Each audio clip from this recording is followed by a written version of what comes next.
Welcome back to Surviving Networking and IT. My name is Sean, and in this video series, we're going to go ahead and create a home lab with Mikrotik, GNS3, and VMware Player.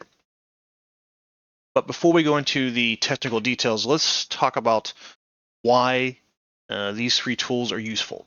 One, Mikrotik has developed a platform on Router OS that is a great learning platform.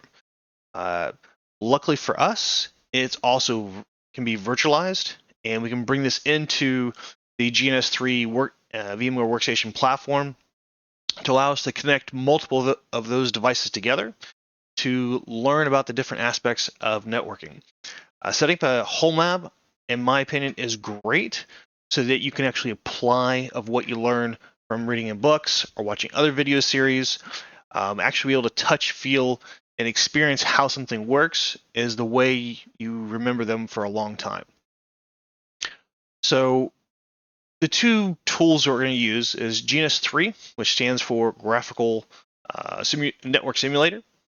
And essentially that is a network VM inside a VM, so to speak, where you can connect multiple virtual devices together to see how packets flow inside and out. And we are going to make use of Workstation Player to host that VM on our Windows PC. Let me go ahead and go over the structure of these videos. So the next video will be about installing the different tools, both GNS3 and Workstation Player. The video after that will go about the configuration, because the default configuration out of the box does not always work, so please pay attention to that video.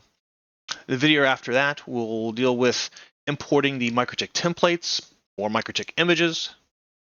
And then the video after that will go through an actual home lab experiment with Spanning Tree Protocol.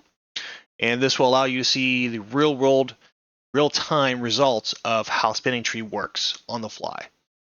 I think it's a great introduction video for how to get started with the home lab. And I will see you in the installation video for VMware Player. Thanks.